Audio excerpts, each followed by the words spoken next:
quando a gente pede paz, um cessar-fogo de Israel contra os palestinos, o que a mídia internacional, as pessoas ligadas à comunidade judaica tentam passar é que nós temos que olhar para as 1000 e poucas vítimas que foram sequestradas lá, que sofreram aquele agravo. Dá a impressão que pedir paz para a Palestina é concordar com o que o Hamas fez com aquele povo. Isso é uma jogada de marketing ridícula e mostra o tipo de gente que está por trás desse massacre. Porque nós sabemos que bombardeando a Palestina, você vai estar colocando mais ainda em risco a vida daquelas pessoas que foram sequestradas. Você vai estar colocando mais em risco a vida daquelas pessoas que ainda estão vivas em posse do Hamas. O que a mídia internacional ligada à comunidade judaica e todos os seus puxa-sacos do Clube da Luluzinha, seus apoiadores ridículos, querem é que o mundo todo pense que eles são a vítima, tá? Falam da questão do Holocausto, utilizam, apelam para questões do passado, que aconteceu ali, grave. A gente sabe que foi coisa grave, tanto que o Brasil ele é um dos apoiadores na fundação do Estado de Israel em 1948, 3 anos após o Holocausto do Bigodinho. Mas condenar o que Israel está fazendo você não está sendo conivente com o Hamas. O que eles querem que as pessoas pensem é que aquela população palestina é o Hamas. Essa população não é o Hamas. É como se a polícia militar viesse para pegar milicianos em uma favela e atacassem diretamente a população. É exatamente o que está acontecendo. Ou seja, a população que está ali de pessoas trabalhadoras, pessoas de família, estão sofrendo na mão de um grupo. E a polícia militar, que se diz defensora do país, vai fazer um ataque ali e vai matar tanto pessoas boas quanto pessoas ruins. É isso que está acontecendo. Só que o que a gente tem que entender é que essa questão da Palestina, ela existe há muito tempo. Essa forma de escorraçar os palestinos de sua terra é o modus operandi do povo de Israel. Então, esse negócio de considerar o presidente Lula como pessoa não grata, o Lula tá nem aí para isso. Por quê? Porque eu não conseguiria ter comunhão com um país, com uma nação ligada aos Estados Unidos que faz isso. O pior é que o que me traz a estranheza é esse acontecimento, essa invasão por terra, por mar e pelo ar do Hamas ocorrer exatamente quando existe um apoio financeiro dos Estados Unidos às questões da guerra na Ucrânia. Tinha todo o tempo do mundo para acontecer essa invasão do Hamas, mas ela acontece exatamente no momento que os Estados Unidos têm como apoiar Israel em uma guerra. Eu acho que não aconteceria se a Ucrânia não tivesse em guerra com a Rússia. Não aconteceria. Por quê? Porque existem questões de liberações de verbas para que os Estados Unidos apoiem Israel. E sabemos que os Estados Unidos apoiam Israel porque 6 milhões de judeus vivem em Israel, fazem parte lá daquela população, e porque eles têm muitos interesses escondidos, interesses escusos. Interesses esses que, desde quando Israel voltou para sua terra, é bem explícito, tá? Se você estudar a história, os palestinos, a população árabe, a população ligada ao islamismo, os muçulmanos, algumas outras nações que são de mesma religião, mas não são árabes, como os turcos, essas pessoas, esses residentes da Palestina não têm culpa se Israel fez a loucura de lutar contra o maior império do mundo, que era a Roma. Em 69 depois de Cristo, eles fizeram o primeiro ataque contra Roma, que estava ali Roma dominava com impostos, e o ataque deles foi feito de uma forma louca, porque você não vai lutar contra o maior império do mundo. Foram dizimados. E em 135 expulsos. Teve a época do comandante Tito, a época do imperador Adriano, que os expulsou com ódio tremendo a ponto de mudar o nome da terra de Canaã para Palestina, Filistia, terra dos filisteus, com uma afronta, espalhou os judeus pelo mundo. Esse espalhamento dos judeus pelo mundo que causou essa forma indefesa dos judeus cair na mão de Hitler. Essa maneira indefesa, eles estavam espalhados. O que me leva a crer que se eles não tivessem lutado contra os romanos e estivessem lutando por justiça social, se eles também não tivessem um comportamento, como que eu posso dizer, um comportamento ostensivo contra os romanos, se eles fossem realmente, se eles não fossem pessoas hipócritas nas autoridades religiosas, porque quando Jesus, na questão bíblica, você percebe que ali são histórias, né? Histórias que têm documentos. A Bíblia é um documento que mostra situações de autoridades da época, né? Pessoas que, no próprio batismo de Jesus, o batismo ocorreu por causa de um censo de uma autoridade da época que obrigou que se tivesse esse censo. Então todo o contexto acontece na época de Herodes, acontece em épocas de autoridades, são citadas autoridades como livro histórico, como documento histórico. Ou seja, ninguém que não tenha vivido naquela época não saberia de que autoridades eram aquelas. Por exemplo, Lucas, o livro de Lucas, ele fala de muitas autoridades da época com precisão, tá? Que próprias pessoas entendedoras do assunto podem dizer que aquele cara viveu naquela época, porque ele não saberia aquelas informações. Quem era autoridade, por exemplo, no Brasil em 1700? Se você perguntar a gente que vive hoje, se a gente não buscar nos relatos históricos, a gente não sabe. Somente quem viveu naquela época, caso não tenha informação nenhuma, né, palpável, saberia dizer. Então, por isso que a Bíblia tem certas confirmações. E quando Jesus esteve aqui, ele afrontou a hipocrisia da comunidade judaica da época em relação à falsa religiosidade deles. E foi exatamente por isso que eles não enxergaram o Messias, né? As profecias acerca do Messias. Estava ali o Filho de Deus, e uma coisa que cega o homem, como o profeta Isaías disse, né? Vendo não vereis, ouvindo não ouvireis, para que não ouça com o coração e não venha se converter. Ou seja, Deus mostrou ali o Messias, mas não deixou eles acreditarem no Messias. Não foi permitido, o Messias ficou ocultado.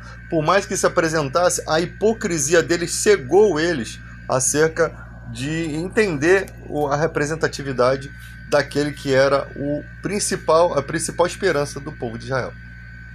Jesus chega a falar, olhe e veja as escrituras, Moisés falou de mim, Moisés viu meu dia e se glorificou e ficou feliz. Abraão viu meu dia e ficou feliz. Moisés falou de mim. As escrituras gritam a vinda de Jesus. Só que hoje em dia, se você for colocar um rabino diante de um PhD em teologia, você consegue confrontar as ideias do rabino, né? Porque você tem muitos argumentos que comprovam que Jesus de fato era o Messias. Mas eles não aceitam, porque há um véu. Se eles aceitassem o Messias, seria até a escritura seria mentirosa, porque a própria escritura diz que há um véu sobre o rosto deles que os impede de enxergar. Então alguns vão conseguindo, né, romper esse véu. Mas Deus não os abandonou por conta disso, não, tá? Apenas outras receberam essa promessa. Mas voltando aqui à questão da Palestina, o que se faz então? Você não pode fazer um ataque aéreo dizimando uma população, ataque a esmo, com o pretexto de estar em busca de uma justiça, né, em relação ao Hamas. Então entenda, aquele povo onde 40 e poucos % é menor de idade, não é o Hamas. Ali há um governante um governador chamado Ibrahim Siwé. Ele é o governador da faixa de Gaza. Ele estava preso em prisão perpétua há 23 anos, eu canso de falar isso. Ele estava em prisão perpétua, foi libertado por Israel na troca por um soldado israelita que tinha sido preso pelo Hamas, e Israel ainda deu mais 1.000 e poucos presos, né? E soltou esse Ibrahim Siwé. Um modus operandi totalmente diferente do que eles tinham feito lá atrás com o fundador do Hamas. O cara que fundou o Hamas em 2001 foi morto por Israel. O cara que sucedeu em 2004 foi morto. E o Siwé não ficou vivo, preservado. Talvez para quê? Para fazer a vontade de Israel no tempo determinado. Às vezes a gente pensa que o inimigo é inimigo, mas na verdade está jogando junto. Eu não duvido nada. Porque quando você vê um povo que já vem massacrando o outro há muito tempo, o que a gente pode duvidar? O que a gente pode achar desse povo? Que se criam inimigos fictícios para que esses adversários façam toda a vontade do que está proposto por eles. Esse embraeceu aprendeu hebraico na cadeia, ameaçou o Benjamin Netanyahu, que é o premier lá, né? Escreveu uma cartinha em hebraico escrito risco calculado, e tudo isso aí desandou. Então, tipo assim, responsabilidade de Israel, libertou o cara que fez esse massacre, que é coordenador desse massacre. Não cuidou direito, o exército de Israel não cuidou das fronteiras. Parem de ficar fazendo dancinha no TikTok e vão se levar mais a sério essa guerra. Vão cuidar da fronteira. Tá, os caras cavaram túneis, entraram, fizeram vítima. Aí agora, o Israel só está fazendo o que sempre fez, mesmo quando em lugares que não tem o Hamas. Expulsam os palestinos de suas terras, parte da família fica lá, parte fora, não consegue sair quem está dentro, não consegue entrar quem está fora. E injustiças sociais imensas lá dentro, na faixa de Gaza. Inclusive a faixa de Gaza foi onde Sansão, né, derrubou ali as muralhas no final de sua vida. Tem todo o contexto bíblico ali. Fazem assentamentos e vão tomando as terras dos palestinos em todo quanto é lugar, na Cisjordânia, em Gaza, em todo lugar eles criam não sei se é kibbutz, né, as casas, e botam os israelitas para morar e vão jogando aquelas pessoas que moravam ali para fora, na cara dura. Inclusive, se você ver o mapa da ONU, de quantas pessoas ainda habitam lá, você vai ver que você vai ficar horrorizado, porque muita gente sendo mandada embora. Não tem motivo, não são pessoas ligadas ao Hamas, é por qualquer motivo. Eles estão dizimando. Porque quando eles chegaram lá, os árabes já estavam desde 638 lá. Eles não têm culpa que os israelitas foram expulsos de lá pelos romanos. Eles não têm culpa. Quando eles voltaram para lá em 1908 ou 18, eles já encontraram uma comunidade muçulmana que chegou ali. Os árabes chegaram com a expansão do islamismo. Eles já encontraram toda uma comunidade com mais de 300 mil pessoas, né? Muita gente ali. E ali eles foram comprando terras, e ali eles, dentro da onde já havia gente, eles quiseram fundar o Estado de Israel.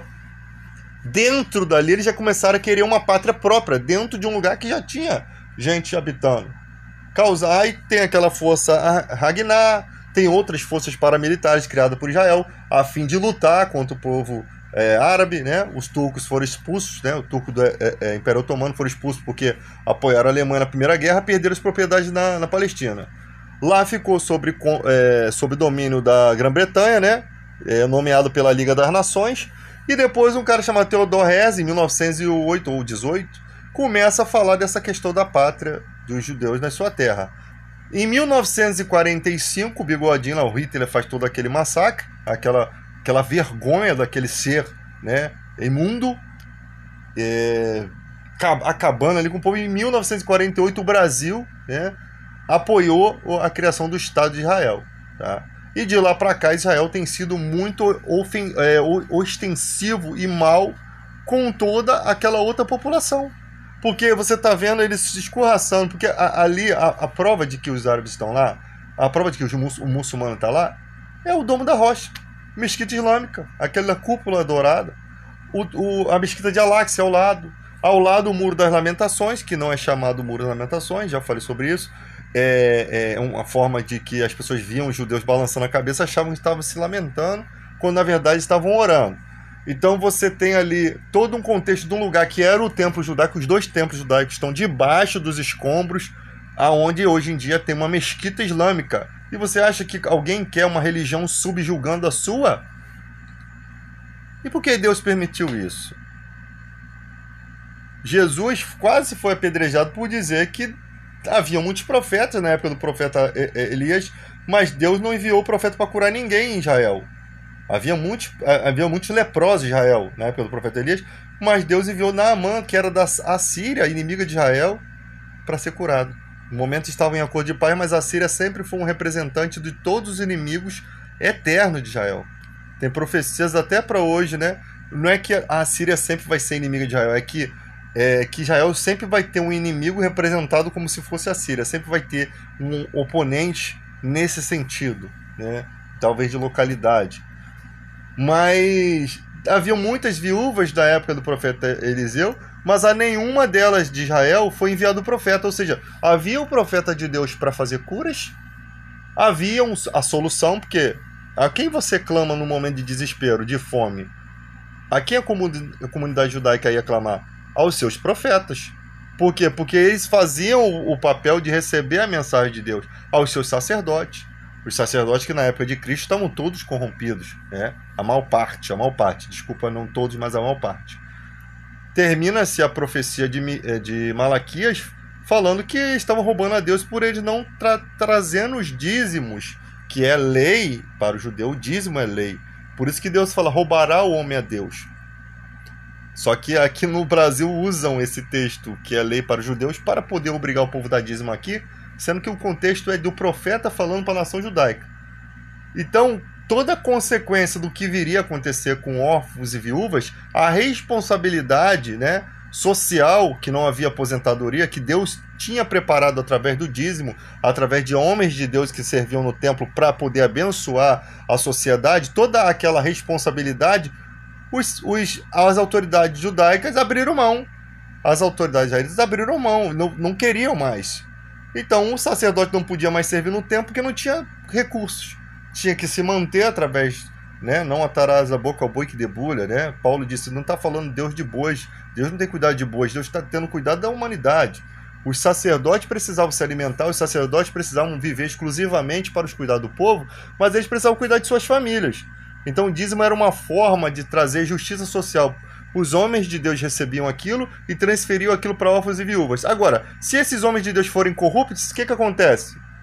Eles começam a roubar, eles começam a fazer besteira e aí daqui a pouco tudo aquilo começa a não funcionar. Por quê? Porque se você tem sacerdote ladrão, o povo não vai querer dar dízimo. Sabendo que o cara é ladrão, e você desestrutura todos os projetos de Deus.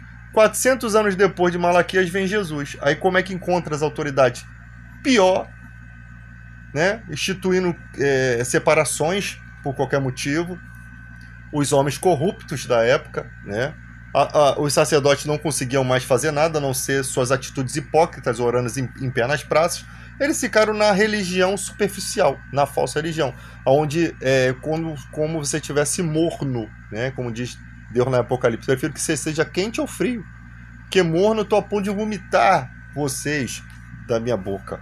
Então a igreja morna, né? A sinagoga morna não funcionava, era só hipocrisia e exibição religiosa, não tinha poder, tá? E aí quando Jesus vem numa sociedade daquela, onde todo mundo, a maioria é mal, Jesus vem pregando o bem, pregando a verdade, ele vem indo contra o quê? Contra a hipocrisia daquele povo. E Jesus vem como um profeta falando da hipocrisia porque Deus não estava mais com eles, mesmo eles se acreditando serem servos de Deus. Aí você acha que vão fazer com um homem desse? O que sempre faz. Jerusalém, Jerusalém, que mata os profetas e apedreja os que te enviam. Quantas vezes Jesus falou? Quantas vezes eu quis juntar vocês como a galinha junta os seus pintinhos debaixo das asas, mas vocês não quiseste. Então, exatamente, olha o cenário. Você acha que no século XXI seria diferente? No século XXI está pior. Porque naquela época, pelo menos, os homens matavam na encolha, né? E as pessoas ficavam com medo de se meter no meio desse povo. Então viviam a sua fé quietos. Agora não, eles matam para tomar a terra, para retomar a terra que eles perderam. O objetivo deles, para mim, no final das contas, destruir a mesquita de Al-Aqsa, destruir o domo da rocha, né, que é onde Abraão ia sacrificar Isaac, onde está aquele terreno ali, o pico do Monte Moriá, que para o islamismo é onde Maomé ascendeu aos céus, né? Então você tem todo um contexto de, primeiro, expulsão. Se você expulsar todo mundo dali de religião muçulmana, o que você vai fazer com aqueles templos lá, muçulmanos? O que vai acontecer? Eles vão ficar lá? O que vai acontecer? Eles possivelmente serão destruídos para o terceiro templo e por isso talvez Israel vai ser entregue na mão do anticristo, porque esse anticristo vai ter que profanar um templo no futuro. E possivelmente o templo vai ser construído nesse terreno onde já foram os dois templos, né? Onde tem o Muro das Lamentações em volta. Então todo esse contexto pode estar desenrolando aos nossos olhos, a gente sem perceber. A gente sem perceber como vai ser, a gente não sabe se vai ser exatamente como eu estou falando, mas pode ser tão nítido e claro como a gente está falando. Por quê? Porque na sociedade que nós temos hoje, as pessoas estão vendo que Israel massacra aquele povo há muito tempo, mas elas não conseguem raciocinar, por quê? Por conta de suas questões ideológicas e partidárias. Porque é de direita, a gente apoia. Então a pessoa ela não consegue ouvir mais a verdade. Eu sou de esquerda, mas se a esquerda começasse a fazer esse tipo de papel, eu seria neutro. Eu não seria mais esquerda. Porque a gente vai aonde de acordo com a nossa personalidade. Se a minha personalidade é ruim, eu vou aceitar o mal em detrimento de qualquer coisa. Mas se a minha personalidade é boa, eu vou fazer questão de que a verdade seja dita, ainda que o inimigo, ainda que o adversário ou o oponente político esteja dizendo na minha cara que eu estou errado e mostrando para mim, isso está errado, cara. Eu vou falar que eu vou dar razão a ele. Cara, realmente está errado. Só que nem sempre você está certo em um ponto, significa que eu tenho que concordar com tudo que você está pregando, não. Né? Tudo que você está dizendo na política, não. Você pode estar certo em pontos, mas na sua totalidade você está totalmente errado, equivocado, né? Então você tem aqui, olhem para aqui, ó, a gente está se defendendo, cara, que papo de criança, que papo infantil. Isso encheu o saco do Lula, porque o Lula é um cara da antiga, cara. O Lula é político antigo, tem influência de todo mundo. Não dá para aceitar de um avô de família, um cara que tem família, um cara que perdeu um netinho, um cara que teve uma esposa há muitos anos, o cara que é vivido. Não dá para aceitar o que Israel está fazendo. Vai virar pessoa não grata. Dane-se, para não falar outra coisa, que dá vontade de falar outra coisa. Dane-se, vai virar pessoa não grata. Não quero mais nada com você, Israel. Não quero mais nada com vocês, Estados Unidos. Não quero mais nada. Se vocês quiserem tirar o negócio de você daqui do Brasil, vaza. Não queremos mais nada. Por quê? Porque só trazem problema. Fica nessa mesquinha, essas bobeirinhas, esse clube da Luluzinha é ridículo. A gente sabe que a política americanizada é totalmente manipulada, é totalmente, os presidentes são fantoches, a comunidade, a população só sabe trabalhar igual escrava, né? Tem dinheiro? Tem, mas não vivem.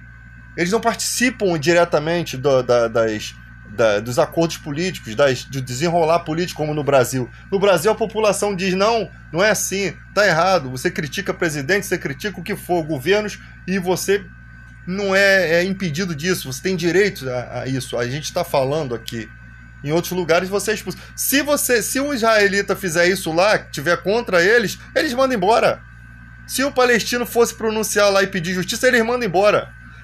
Se um muçulmano, né? Eu não sei por que os muçulmanos, que são quase 2 bilhões, 24,3% da população mundial, não se levantam, não para fazer maldade, não, mas num levante de comoção, de colocar vídeos na internet, todo mundo se revoltando contra a situação, porque a fala de Lula foi só uma levantada de bola. E tem muitos países que estão vindo junto com o Lula, porque olha a narrativa das autoridades, tratando os palestinos, da autoridade judaica. Já teve um que falou que são considerados como animais.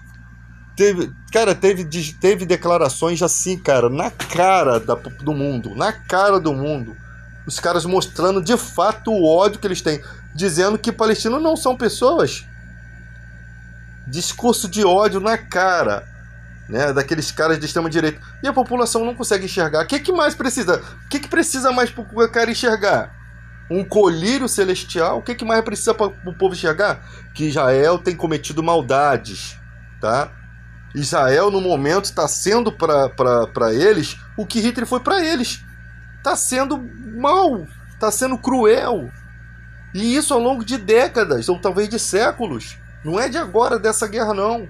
Estudem a história para vocês não serem manipulados. Estudem a história daquele povo, tá? Não é justo o que estão fazendo. O certo era ter duas separações ali. Israel de um lado, Palestina do outro. Eles não querem. Israel acha que a terra de Canaã é deles, que Deus prometeu a eles e vai ser deles para sempre. Tudo bem que se Deus quisesse entregar nas mãos dele, mas eu acho que Deus não vai maltratar uma geração, né, os descendentes de Ismael, para poder abençoar os descendentes de Isaac, né, os filhos de Abraão. Qual é o objetivo de Deus? Deus é amor, O evangelho é pregado em paz, é em paz que se semeia o fruto da justiça, aos que promovem a paz. Todo esse evangelho que você vê aí pregado aí, que não tem paz, que tem contendas, que tem afrontas, que fere a moral das pessoas, que tem ódio, racismo, homofobia, isso não é o evangelho de Cristo. Não é. Ah, mas a Bíblia diz isso aqui, meu irmão, mas olha só. A Bíblia diz isso aqui, mas é o Espírito Santo que tem que dizer isso para o coração da pessoa, não sou eu. Ah, mas Paulo foi lá e afrontou. Mano, o problema é de Paulo, você não vê todo mundo fazendo isso. Paulo afrontou os romanos por razões dele. O evangelho de Cristo é o evangelho da paz. Você acha que Paulo também não cometeu erros? Quantas vezes Paulo queria enfrentar a situação e os profetas falando, não vai, desce aqui nesse cesto aqui, vai embora, porque senão vou te matar. Olha como é que Paulo se porta lá em Éfeso, diante da idolatria. Paulo não vem dizendo que aqueles ídolos são tudo do mal. Isso ele fala de coisas em relação a ídolos para a igreja. Mas ele lá no templo, ele não fala para aquele povo que eles não estão aptos para entender o que está acontecendo ali. Paulo não vai diretamente e fere. Agora, se você acha que pode ser como Paulo, né, que foi lá e expulsou o demônio do jovem adivinhador e depois levou uma coça e quase foi apedrejado e morto, se você acha que você tem essa capacidade, vai lá. Só que tem duas questões. Paulo, quando ia a um lugar, Deus enviava e dizia, pode vai lá, ninguém vai te fazer mal à sua vida, não. Fazia um mal ao corpo, mas a vida dele era preservada. E ele ia com a cara e a coragem, confiando em Deus. Se Deus não te mandou para lá, se você for lá, vai ser o seu fim. As pessoas não entendem que não é pelo fato de você ser um pregador de Deus que você não tem que ter prudência, certos cuidados, que você não tem que ter direção do Espírito Santo. Entende? Acha que todo lugar que vai chegar vai curar todo mundo. Mas por acaso são todos que têm o dom de curar? São todos que falam em línguas? O Espírito Santo, apesar de termos o poder no nome de Jesus, tudo é feito da soberania de Deus, é como apraz a Deus. Pedro ele fala, Senhor, estamos na cidade tal, que a virtude que o teu mão esteja conosco para curar as pessoas, para libertar os cativos do diabo. Ou seja, um homem que a sombra dele, as pessoas acreditando na sombra dele, curava. Um homem que já estava acostumado a dizer, levanta, toma, levanta, não tem ouro nem prata, mas o que eu tenho te dou, em nome de Jesus, levanta, pro paralítico, pro coxo.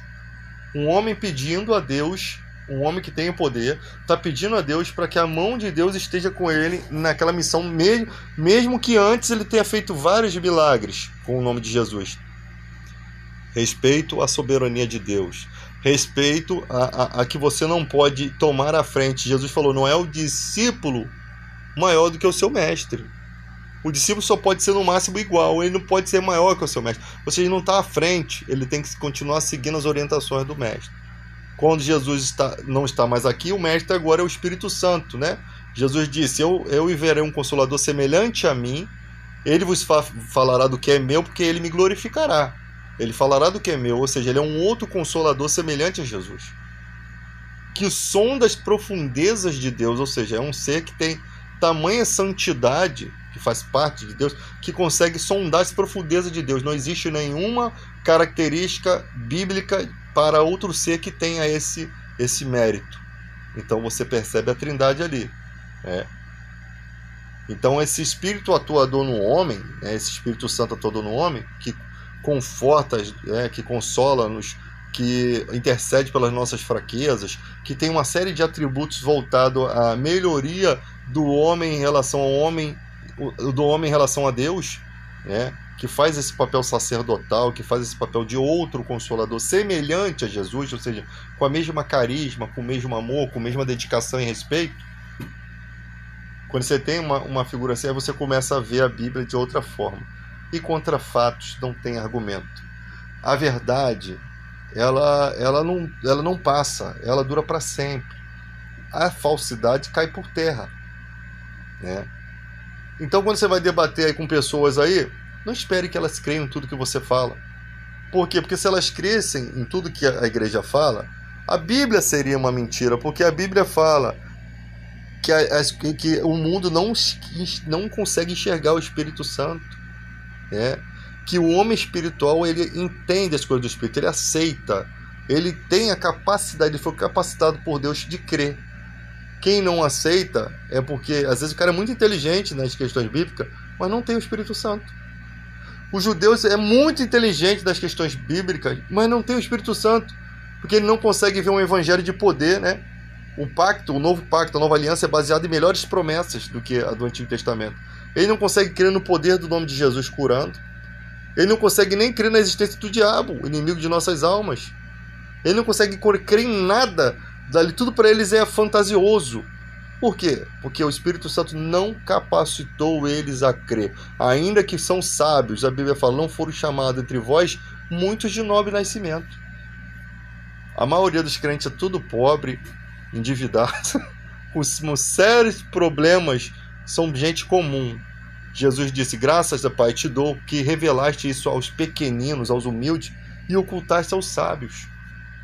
Os sábios gostam muito de se cingir de suas arrogâncias, de suas prepotências, de suas posições. Me chamem de doutor, mesmo que pela lei você não é obrigado a chamar ninguém de doutor, nem quem tem doutorado. A lei não te obriga a isso, né? O pronome de tratamento é senhor, senhora, mas eles gostam de ser chamados de doutor. A não ser no tribunal você vai chamar o juiz de meritíssimo, né? No tribunal. Então, na esfera de trabalho deles, ele pode ser chamado. Mas não é uma obrigação chamar-se de doutor. A lei não obriga você, que isso fere. Porque se todos são iguais perante a lei, então eu também sou doutor. Se todos são iguais, ele não pode ser diferenciado porque ele tem um cargo. Ele tem um cargo, graças a Deus, teve condições de estudar, né? Outros não tiveram, também poderiam ter sido mais do que doutores. Então não tem essa palhaçada aí, tá? Graças a Deus no Brasil não tem essas bobeiras, mas tem gente que acha que pode. Então esses que se acham sábios, eles se cingem dessas arrogâncias, e o pobre não, é mais humilde para transmitir a simples verdade bíblica.